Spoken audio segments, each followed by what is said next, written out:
That Sober Guy podcast contains adult content, merciless truth, and emotional nudity. Listener discretion is advised. I'm Shane Ramer. You're listening to That Sober Guy podcast, and we help people stay sober. If it's your first time listening, welcome. I'm so glad that you're here today. Shout out to Humans Music.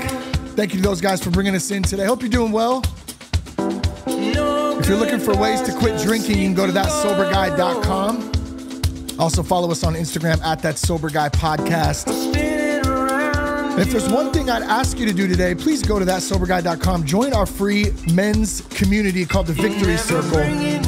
All kinds of dudes from all over the country in there, helping each other stay accountable and find some good ways to quit drinking and find better things to do with our lives, like be better dads and husbands and men overall. So love it if you check that out. All the links from today's show will be in the show notes for you.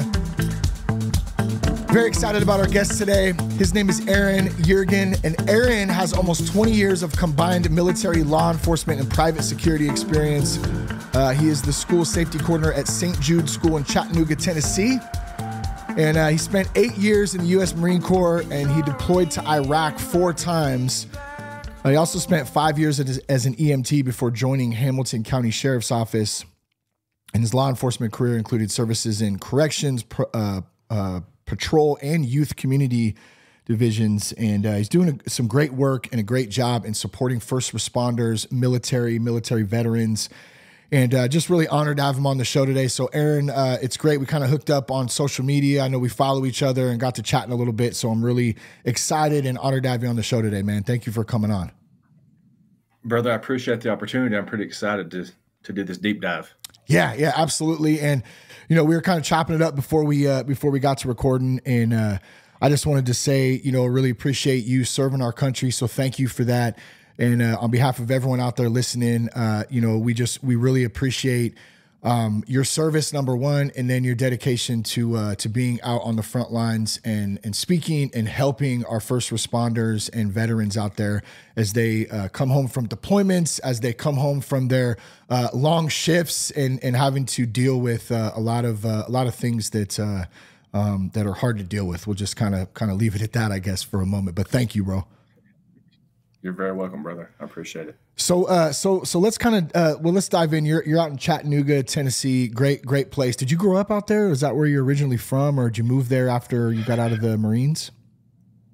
For the most part, I, outside of the military, I've always worked in the Chattanooga area. I actually live about 45 minutes north of Chattanooga in a pretty rural area. Mm-hmm. I like kind of living out in the country, fresh air. Not a lot of neighbors. But no, I did. I grew up in this area, and I basically lived here and worked here until I left for the Marine Corps in 2000. And then I got out of the Marine Corps in 2008. My last duty station was in North Carolina. Fell in love with coastal North Carolina, fell in love with the coast. So I stayed there for 4 or 5 years after that, just working as an EMT. And then I moved back here. And it's funny because when I was graduating high school, I was like, I've got to get out of here. There's nothing here. And I've got to see the world, which was great. I'm glad I did it. And I wish more people would do it.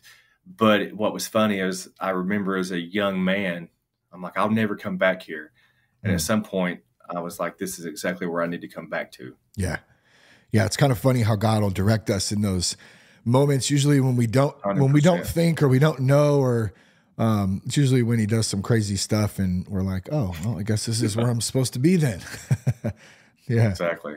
So how did you end up joining the Marines? Like, give us a little background of yourself and you know, where you come from.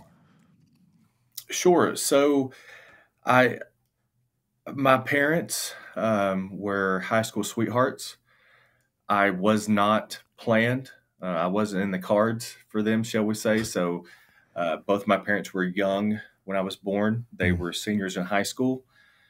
And I always say this, that I was born poor white trash. Like, and I mean that honestly as a term of endearment, like straight from the trailer park, man. Like, and my mom had to cut, she was a great high school athlete. She was a great basketball player. Obviously she gets pregnant with me. My dad was a great football player. And then my mom and dad, it didn't work out. My dad had some addiction issues as well. And he was kind of in and out of the picture until I was probably a teenager. And I want to have this caveat. I want to say this though, that my dad is clean and sober now. We have a great relationship. He's my best friend. You kind of realize, I think at some point, as much as you get mad at your parents, you realize, oh, you're actually just like them, the good and the bad, right? Yeah. So nothing but love there. But while my dad was kind of figuring it out, it was just me and my mom for a long time. Both of my parents are remarried. I have an outstanding stepfather and stepmother, and both of my parents have been remarried to those other individuals for well over 20 years now. Just all of them, great humans, no complaints. But it was rough. It was rough for me and my mom for a long time. Mom worked a lot of jobs to provide for me. A few times we met the federal definition of homelessness, a lot of couch surfing, a lot of staying with friends and family members, things of that nature. And that was kind of the struggle until I was a teenager.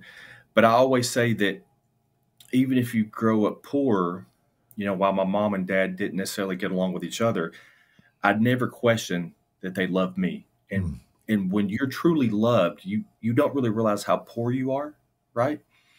But I knew that I wanted to kind of get out of that cycle, and I wanted to do something different. And I had my grandfather, my dad's dad, and my dad's brother, my uncle, were both military veterans. So I was like, I'm going to get in the Marine Corps, into the military at least. And then I had a guidance counselor and a couple of teachers in school that kind of steered me in that direction.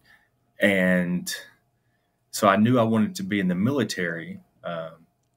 And then I settled on the Marine Corps kind of by accident, kind of outward facing. The Marine Corps is kind of known to be the hardest, the toughest, or the best. And of course, when you get in the military, you realize they're all hard, they're all tough, and they're all the best for different reasons, right? Yeah. But what was funny, and I just told this story recently to a friend of mine, is I had it narrowed down. When I knew I wanted to join the military, I had it actually narrowed down to the Air Force and the Marine Corps. And as far as branches of service, they're polar opposites. Yeah, a little right? different. So it's just a little. a little different, right? And I was like, I'm going to join the Air Force. And I wanted to be in Air Force Special Operations. And I remember I went to the recruiter's office, and the way it is here in Chattanooga, it's basically a big strip mall, and all the recruiting offices are right beside each other, right? Oh, wow. And I go to see the Air Force recruiter, and he's at lunch. And guess who's not at lunch? The Marine Corps recruiter. And he was like, we have all those jobs in the Marine Corps. Why don't you come talk to me, son? So that's had funny. The Air Force recruiter not gone to lunch, my career could have been different. But I did. I joined the Marine Corps. I graduated high school, not early, but I was young when I graduated. I graduated at 17. So my parents had to sign for me. And then I left from the Marine Corps in June 15th of 2000. June 15th. And man, hold on. I gotta back up, because it's just so, I think about things like that. Like you just said, had the Air Force recruiter not gone to lunch, it's something so kind of goofy, man, but like literally potentially does change the trajectory of your whole career and potentially your life too, and I have to, right. There's no like explanation for that. I mean, you could call it coincidence or just the luck of, whatever, but I don't know. I kind of believe in you know, that purpose. Like there's a specific purpose that God has for us. And so it's just funny to me, man. Like, what do you think your life would be like if you went in the Air Force? And can you imagine? You ever think about that? I do. I know the food would have been a lot better. Yeah. But no, I actually think about, and I actually thought about it fairly recently, because I had been talking to the Air Force recruiter.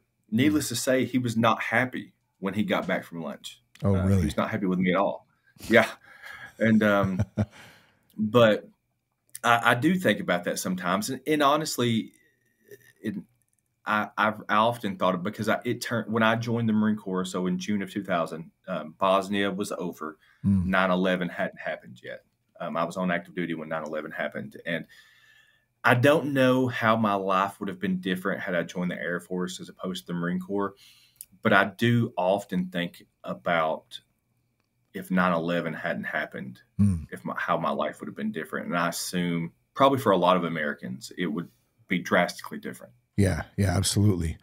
Yeah. That was a time that changed the history of everything at that point.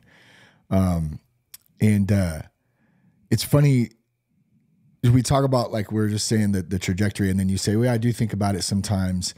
And I think there's a healthy way to think about stuff like that. And then there's a not so healthy way to do it. And so what I mean is, like, we could sit back and you can kind of play around with the thought, man, if I would have went in the Air Force, or I'm just using that as an example, obviously, you know, right. And like, you know, this or that. And I think that's like a healthy way of doing it. Like, man, like from a good place. Or you could have been like, man, if I would have went in the Air Force, this would have happened and this would have been better and that.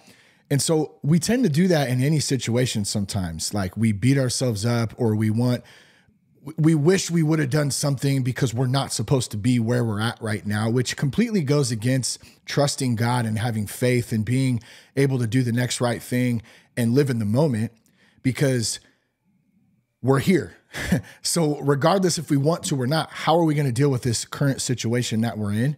And whether it's good, bad, challenging, like whatever it is. So like that is, I don't know. I think that comes with like a little bit of maturity, and not that I'm the most mature SOB like around by any means. I'm kind of a jackass sometimes, but I've given that a lot of thought before, like, because you do, especially as dudes, we're hard on ourselves. We tend to beat ourselves up over certain things sometimes. And it's so much easier finding that acceptance, whether we're talking about sobriety, whether we're talking about careers, you know, or relationships, whatever it is, like, hey, I'm here right now. So how do I live in gratitude and make the best of this right now? Does that make sense? Or any comments or thoughts about that? It makes perfect sense, because, you know, fast forward to once, you know, two things actually, you know, fast forward to when I got sober, I had to have, you know, doing a lot of mindset work and now helping other people with their mindset work. I'm a huge fan of David Goggins. Everybody knows who David Goggins is. And he talks about an accountability mirror, and just like looking in the mirror and having a hard conversation with yourself. Yeah. And I remember when I got sober, at some point, I just took responsibility.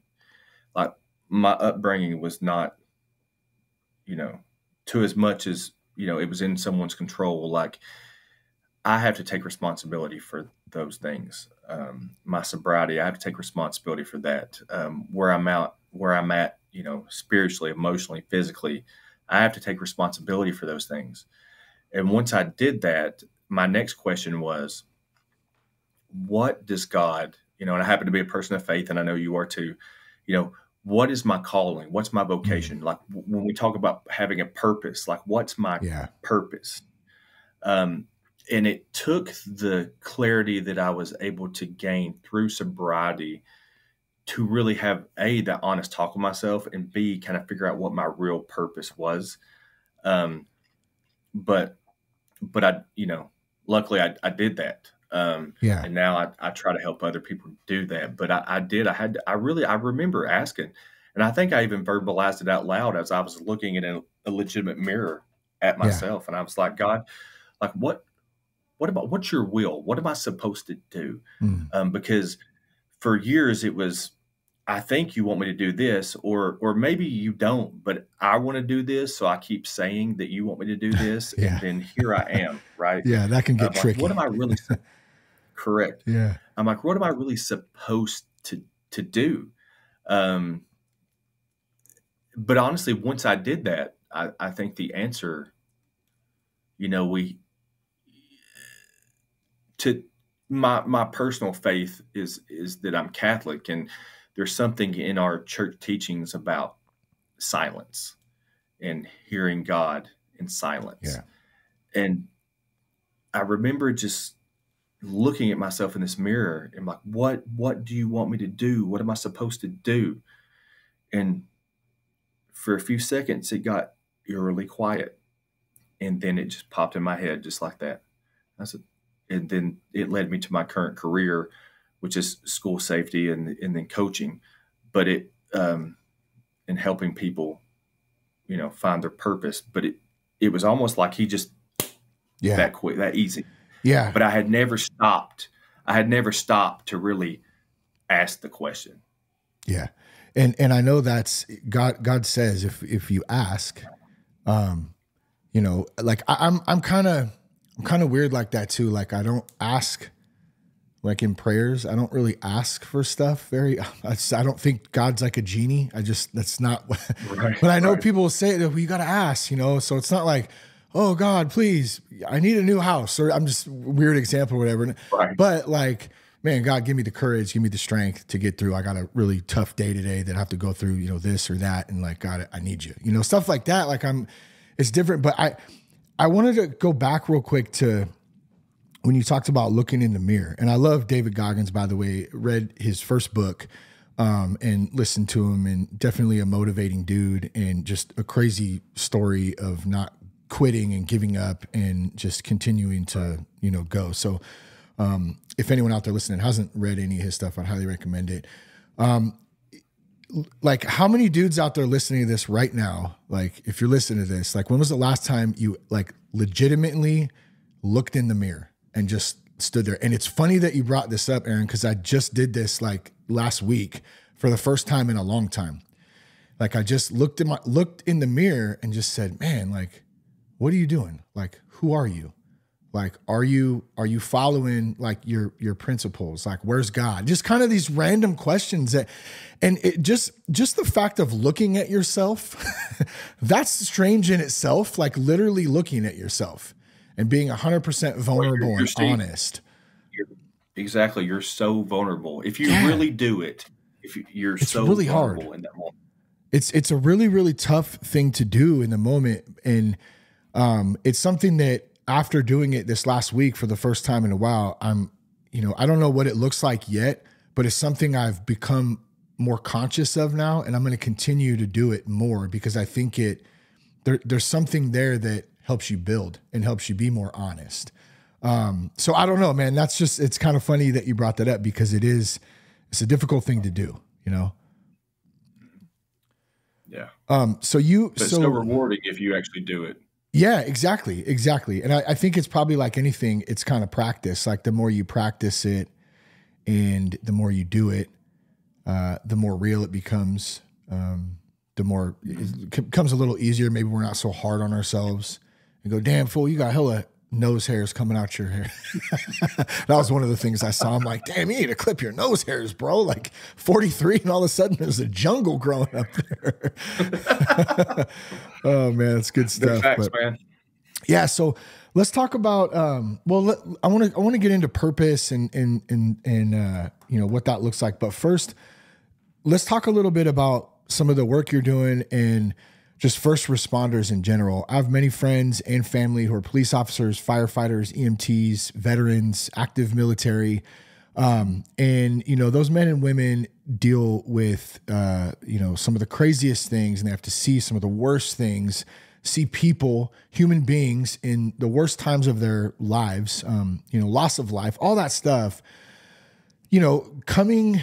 coming back from work and trying to either integrate or just even after a long day and come home to your kids and your family and be like this it's got to be like so difficult. And you compartmentalize, which sometimes creates the ability to stuff things down and not deal with them, which then in turn leads to addiction and alcoholism. And man, it's a whole domino effect of a lot. And I know, that there's a lot of people struggling out there. So any thoughts on that? Any advice, like what in the work that you're doing, what you're seeing, what would you say to folks out there listening? Yes. Compartmentalization is a huge thing. And, I was first probably at least knowingly exposed to compartmentalization in the Marine Corps with those deployments to Iraq because, and I make no bones about it, I wasn't a frontline warfighter. I didn't kick down doors. I was a radio operator. But I was close enough to it that you see horrible things. And you see things that I don't know. I really don't know how to explain it because it's weird because I find myself wishing I could, when I see veterans and I see law enforcement officers and firefighters and first responders, kind of going through the mental anguish and torment that they go through because of the stuff they've seen. Yeah. I wish there was a way, and it's selfish because we see those things and deal with those things so that regular people don't have to. But at the same time, too, I'm like, just for one day, one time, I wish we could show the general public what it is we see and how we feel. Yeah. And so in order to do that, you have to compartmentalize. And especially in the military, deploying so much, it kind of becomes, if you want to be able to function when you get back from deployment, you have to be able to do it. So, Yeah. it serves its purpose. But at some point, is there a healthy way to do it though? Like, is there a way to do it, or is it just not? I think it's a necessary evil. Yeah, it makes sense. I really do. I think I don't think there's a healthy way to do it. Yeah. But I just think it's something that has to be done. But with that being said, if you have to do it so that you could function in society, in civilized society, so that you can be a good husband, a good father, a good friend, a good person, toward the rest of society, you have to do it because regular people can't fathom it. And I don't wish that on them. But with that being said, especially with what we're seeing, with suicides and substance abuse, at some point, whether you want to admit it or not, you have to, with someone, somehow, you have to unpack that stuff. Yeah. And I think for me, the best way to do it is with someone that's been there and done that. I got lucky. I was a sheriff's deputy. My wife was a police officer. So to a certain extent, I could unpack stuff to her and she knew exactly what I was talking about. Yeah. But, for a lot of people, they don't have that option. So, but you have to let it out, and you have to let it out in healthy ways, because if not, you'll kind of do what I did in the Marine Corps. And for the first half of my law enforcement career is I started self-medicating just to make it through the day. So I guess to answer your question, I think to do what the military does, what they're asked to do, what first responders are asked to do on the daily, they have to unfortunately compartmentalize. Yeah. But to come out healthy on the other end, at some point you have to healthily unpack it. How many first responders and veterans, like I know, for instance, just in general with alcoholism, only about 10% of, it's estimated about 10% actually get the help that they need. Like, do you have any idea? And it even doesn't have to necessarily be a number, but are first responders and veterans getting the help that they need, or do the large majority of them really kind of suffer in silence? I think they suffer in silence. I will say this. I think agencies are getting better when I talk about law enforcement and other first responders. I think the military is getting better. At the very least, I think they've realized there's a problem. I don't think they know how to fix it, but I will give them that they realize, hey, something's going on, but we just spent 20 years in a global war on terror where people were being deployed over and over and over again. And that in the history of U.S. warfare, that had never happened. Yeah. So I will give them credit where it's due. I think they've realized there's a problem and they want to fix it. I just don't think they know how. Yeah. Now, on the law enforcement and first responder side, I'm a little bit more critical because it depends. It's agency specific, right? And I know that when I was dealing with alcoholism as a sheriff's deputy, people knew. Yeah. And I did have some close friends that were like, Yeargan, you good, man? You good? And I'm like, yeah, buddy, I'm good. Of course but they at least were around me enough that they knew. And a lot of them were also military veterans and combat veterans as well. So, they knew. Yeah. But some agencies, because what I would do was I would perform. I was really good at my job as a sheriff's deputy. I made a lot of arrests. I made a lot of quality arrests. It wasn't just about getting numbers. I made a lot of quality arrests. So I was performing. So as long as I was performing, as long as what I did outside of work didn't bleed, it got to a point where it started to bleed over into work, and we can get to that later. But as long as it didn't bleed over into work, they didn't care. Yeah. Well, now certain people did, but as agency as a whole, it's a machine. And as long as the machine is working, they're not going to ask too many questions. Yeah. That's what makes it tough too, because I kind of, not obviously in the law enforcement or first responder perspective, but just as somebody who was drinking and making really bad decisions and going down the wrong path, I had a lot of close calls, but I didn't come to a point like a lot of us where I didn't have 3 DUI. I didn't even get 1 DUI. I don't know how. I didn't lose my job. I didn't lose my marriage. I came extremely, extremely close. I got in some fights, but I didn't end up in jail. So I was able to compare and say, okay, I'm still kind of taking care of business. So it made it a lot easier to justify the drinking and the behavior, which I imagine if you're you're doing a great job, you're making arrests, you're making a difference in your community. You got your brotherhood, at work, and you guys all kind of take care of each other. I'm not going to ask too many questions, and we're just going to go about our business and, compartmentalize to an extent as well too. Right. Correct. Yeah. Correct. And that is kind of what happened. What finally got me was, and it sounds so hypocritical, and I still share this, though. I don't shy away from it. I lean into it because I know I'm not the only one. And if I'm willing to say these things, then somebody listening can be like, okay. But I was at one point in time when I was on patrol, I was a DUI enforcement and field sobriety instructor, and I was a functioning alcoholic, right?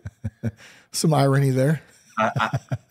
There's a lot. There's a lot. And I remember I said that one time, and a guy just like, and I was like, I'll take it. I know what you didn't say it, but what your stare, I know what you're thinking, and you're correct. However, I guarantee you, I may be the only person saying it, but I'm not the only one. Yeah. And I had one supervisor who had pulled me aside after a lineup, and he was like, Yeargan, are you drinking at work? And I said no, which was true. I was not. He goes, because you smell like a brewery. And I was like, possible, Sarge. I tied one on last night. That's how I played it off, right? Yeah. And he goes, oh, okay. And you would have thought that would have been enough for me to say, oh, there's a spotlight on me. He's going to be watching me. And it didn't stop me. And then what stopped me was I had a blackout, and I'd never had a blackout before, which I'm thankful for because I have colleagues and friends and other people I've listened to that suffered blackouts quite a bit. And I never really did. But I remember waking up on my living room floor, and my wife was just heartbroken, and she was extremely upset with me. And I still to this day don't remember. I know I didn't do anything crazy. I wasn't violent or anything like that, but I don't know what I said or did. And it obviously broke her heart. And I remember thinking, if I want to keep my family intact, that's the thing that did it to me. If I want to keep my family intact, if I want to have access to my children, I have to make a change. And I was supposed to go to work that day. And instead of going to work, I drove down to the local VA and I checked myself in and went through the detox and rehab process. But that's what it actually took. It scared me to the fact that, especially working in law enforcement, now working in security, yeah, I'm a big proponent of being, of kind of having control of your faculties, right? And I was like, there's a certain block of time where I don't know what happened. And that scared me. That coupled with the family piece, I was like, I've got to do something. Yeah. So I went to the VA and got clean. I still wasn't where I am now. I still wasn't making the best decisions in other aspects of my life, but I knew I needed to get sober, and that's what I did through the VA, which was a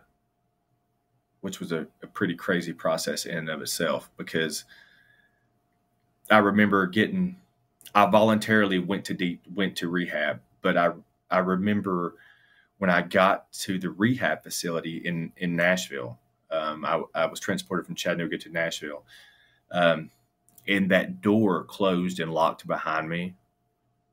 It was like a come to Jesus moment. I was like, oh, yeah, because it was what I found out after the fact was it's voluntary as long as you agree to do it. But the moment you try to leave early, it becomes a legal issue. And being a police officer, I obviously didn't need that smoke, right? Oh, yeah. And I heard that door close and lock behind me. And I was like, oh, wow. It's real. This is a thing. It's real. It got real quick. Yeah. And then I thought I was going to die for about 72 hours as I went through withdrawals. Yeah. Yeah. Sweating and, oh, man, yeah, it's miserable.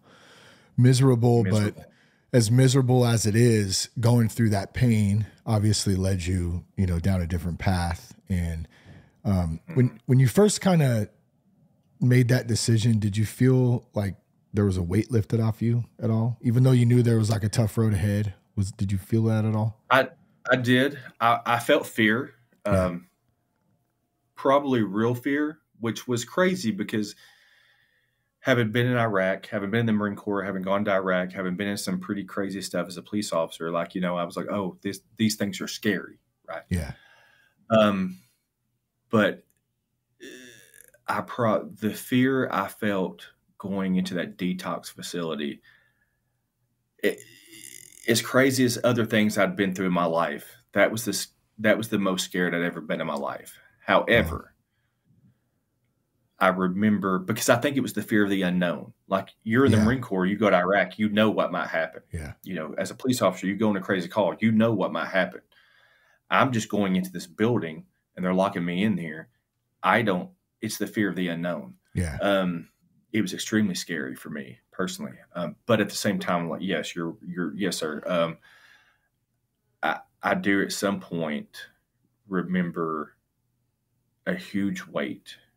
There was still fear of the unknown. There was still some trepidation, but I remember there was a tightness and a heaviness on my chest that stopped. Yeah. I felt like I could breathe again. Yeah. Well, I mean, really too, you're rightfully so, all that fear, and even going, like you said, you would think of that as it's a bit ironic. Yeah. You've been to Iraq, crazy situations, being a police officer, a lot of adrenaline there. Like you said, you kind of know what to expect. You know what you're getting into. Whereas this, completely different. You're giving up full control. You're surrendering. You're completely vulnerable. You don't know what to expect. Can I even do this? How the heck am I going to live without, my crutch, my numbing potion, or whatever the heck you want to call it, you know, the substance to kind of deal with life, you know, the daily life stuff.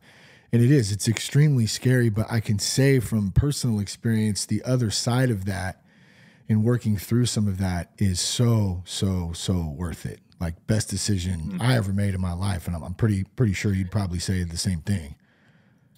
100%. It turned out that because the one good thing about being in the VA for rehab is your treatment team is it's a holistic approach. So it's not just doctors and nurses. There's nutritionists, pharmacists, counselors, therapists, psychiatrists, physical therapy people. I mean, it's a very multidisciplinary approach. So when you sit down with these people, they're all trying to help you from different angles, right? To help you as the whole person, right? So I appreciated that.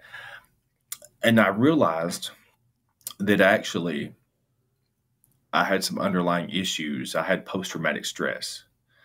And I guess I had been self-medicating with alcohol. And not just Iraq or not just police work. There was, you know, some stuff from childhood that you don't think about, you know, because it's kind of like, you know, the body keeps the score, right? And you realize how much trauma you really have going on in your body. And once I dealt with those issues,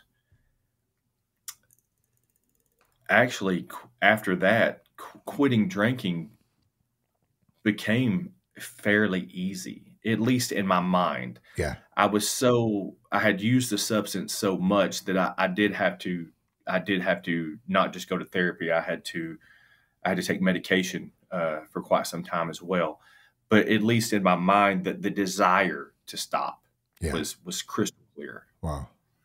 Yeah, it's huge. What a relief. Gosh. I just think, I mean, I relive it sometimes in my own experience. I'm just like, oh, God. Glad I don't have to do that. It's really hard to try to get drunk every day and hide it from everybody. Exactly. Exhausting, man. And I often wonder how many people you're really hiding it from, because oh yeah, everybody knows. I know everybody knows. Everybody knows. It's like once I actually got, and I've had some, and we can talk about. Like I've never had a full blown relapse, thank God. But I've had some slips.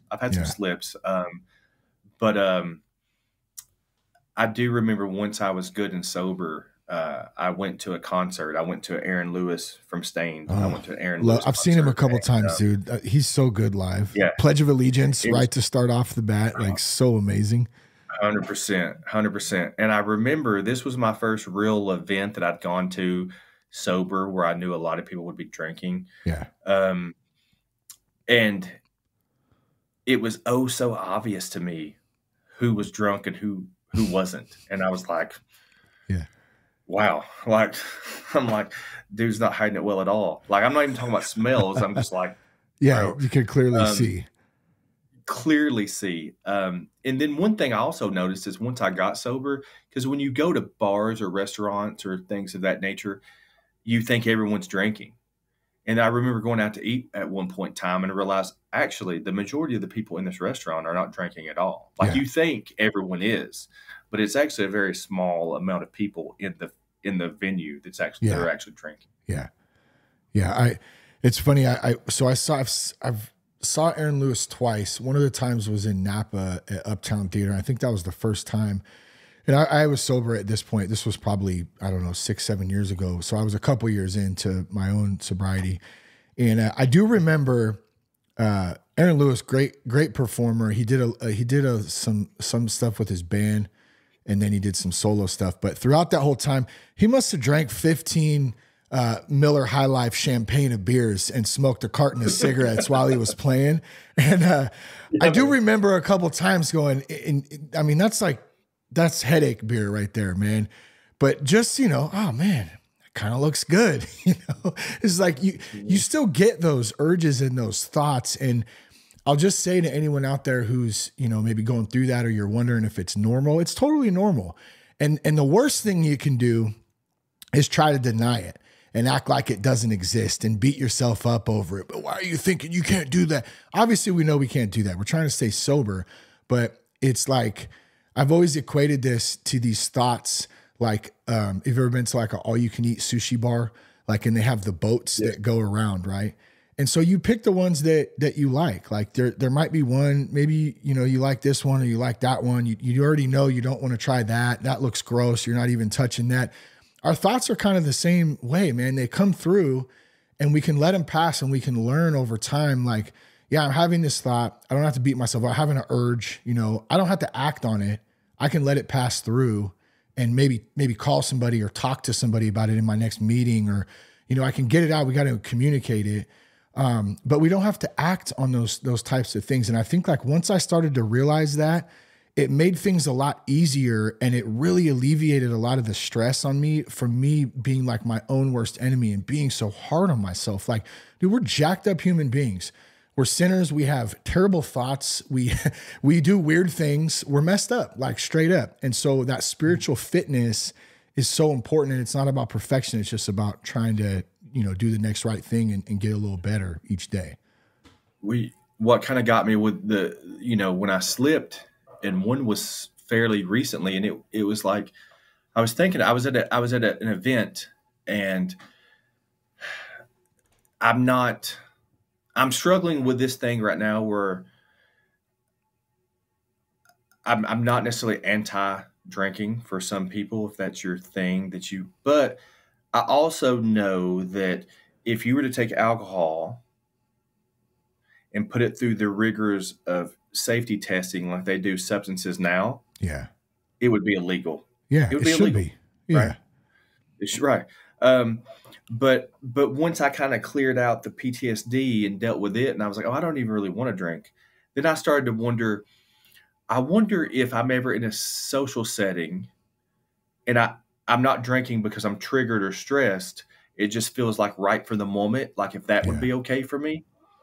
And I was at a dinner and I had a glass of wine, real innocent, didn't go off the rails. And so I told myself, I was like, oh, okay, maybe I can do this. I said, because I'm not craving it. I'm not trying to have it again. Yeah. Like it just fit the moment. But then, and to each their own, but then I was like, but you know what? There was a moment in time that I distinctly remember not being 100% in charge of my faculties. I didn't like that. Yeah.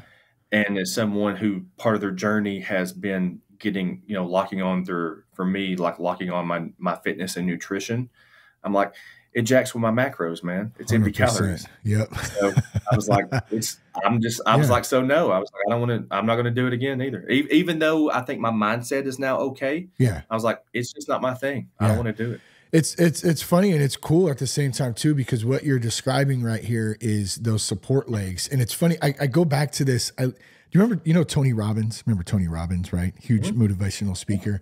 Like I remember back in the day, like 20 years ago, I got one of his like tapes. It was like a tape, I think. And he was talking about, you know, change and being able to find the support legs. Like what's your why basically, you know? And so I just was thinking about that when you're describing that, because you really found your why. So it's like, yeah, maybe I could have a glass of wine, but you know what? I don't really want to, because now I have all these other positive attributes and positive things in my life that I don't really need to do that anymore, regardless if I can or I can't. Like, it's just not, it's not a part of my lifestyle anymore. And I think when you start to get to that point where, you know, even with working out, for instance, you know, getting to the gym is hard for a lot of people. It's easy for me at this point. It's harder for me to have a good balanced diet all the time because I like to eat.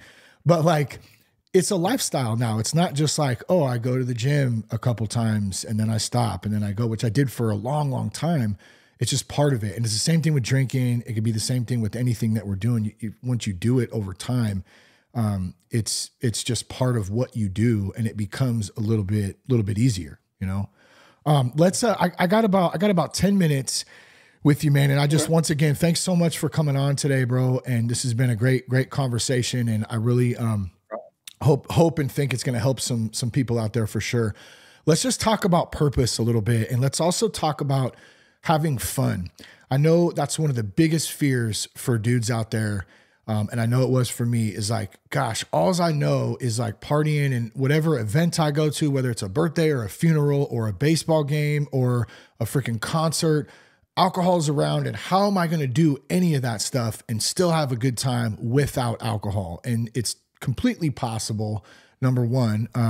But how do you have fun? Like, let's start there, and then we'll jump into purpose before we wrap up. Yeah, man. And that's a good question, because I think especially too, we see this a lot with returning combat veterans and people in the first responder community. It's a dopamine thing, right? Yeah. It's an adrenaline thing. I mean, there's science behind that. There's studies on it. Like, so if I know that if I need that dopamine high, right, that I used to get in the Marine Corps or I used to get in police work, right? Cool. But I need to go do something positive to get it. And I do. Scuba diving, skydiving, fitness, honestly, giving talks about that. I love giving, telling my story to people and giving talks. Like, that gets me where I need to go. And trying to help people kind of find their purpose and how that did. So yeah, to answer your question is, I still chase those highs, but I just make sure that I do something positive to get that hit. And so far I've been successful at doing that. And so now, as far as finding purpose, it spawned out of, so when I left law enforcement, I got into security consulting, security training, and school-specific safety training. Because my last few years at the sheriff's office, I was a school resource officer, the Youth and Community Services Division. And a part of my curriculum that I started trying to kind of put in there was mindset and purpose, because you have, in order to be successful at those things, in any of those professions, you have to have a certain amount of resilience and a certain, what I call, combat mindset, right? Well, I started telling that story and I started implementing that into my classes and my trainings. And then what I found was, I mean, it hits with military and veterans and police and first responders and security professionals. But then I found out just through conversation, like, it hits with regular people. So more and more just people are starting to, want mindset coaching or accountability coaching. And like I said, I started it to try to help, like, I felt that was my purpose, in help those specific communities. But I found out that some of my best clients are stay-at-home moms or factory workers or business owners or whatever. They all, in society today, I think we're so inundated with, honestly, with bullshit, that people in complacency, like, a lot of people, like Thoreau says, they live lives of quiet desperation. They're looking for their purpose. And that's really what I've really keyed in on, is helping people discover their purpose. Do hard things. Do something that builds resilience. And honestly, man, I love it. Challenging yourself and failing at times too. Like, that's a part of it, but it's not a failure until you quit. So as long as you're not quitting, you're technically not failing. Maybe you're losing that battle, but a little bit each day and working in the right direction, and you're eventually you're probably going to hit those goals. I love that, man, because that's having to finding something, like you said, the dopamine hits, or those, those jolts of excitement and challenge. It's so important. And when we're drinking, habitually, we lose all that. It seems like it's fun, at some points, because, you're intoxicated and you're let loose and you're numb and you don't care. But, the next day reality hits and it's like, damn, and then you just do it all over again. That's not really living a life, if that is, that what's happening every day. One of the things I wanted to do, just so I don't forget to, before we wrap up, I had mentioned when I started the show today about our men's community called the Victory Circle. And so one of the things we can do in that Victory Circle is we can create subgroups. And so what I'm going to do here soon is I'm going to create a subgroup for first responders and veterans, man. And I'd love to have you just be the first one that hops in, and just throwing that out there for anyone listening. It's a free community. It's just a group. Yeah. I mean, that'd be great, dude. Just somewhere where I know there's lots of, resources out there, but we'll add one more to it. Just a nice men's community where dudes can hop in and hopefully connect with other first responders and veterans and just have a place to share and connect. So I'm going to do that. I would love it if you'd be the first one, and I'll send you that link once it's up or whatever. Absolutely, brother. That sounds great, man. Let's talk about purpose just for a minute, man. What's your purpose? What are you doing going forward? Any events coming up, or where can folks reach out to you as well? Sure. You can find me on Instagram at a.d.yeargan. That's a.d.yeargan. I do have a website. It's aaronyeargan.com, but it's under construction. But if you still want to reach out to me, hit me up on Instagram, or you can send an email to me through my website. Like I said, the website still needs some work, but the email address works. It's aaron@aaronyeargan.com. But no, my goal is military, veterans, police, first responders, security professionals.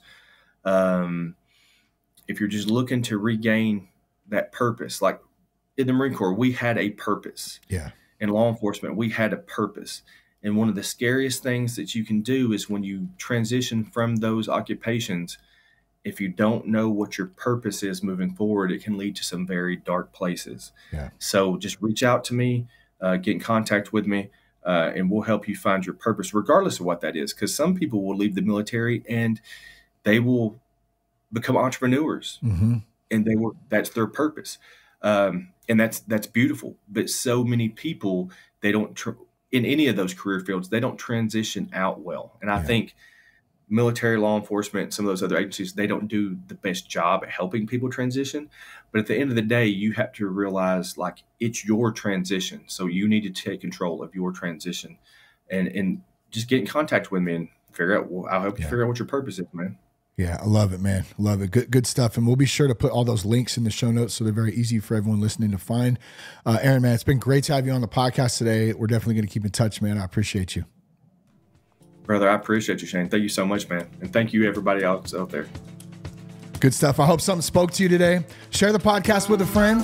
Go to thatsoberguy.com for all further resources and follow us on Instagram at thatsoberguypodcast. Thanks for tuning in. Until next time, keep your blood clean.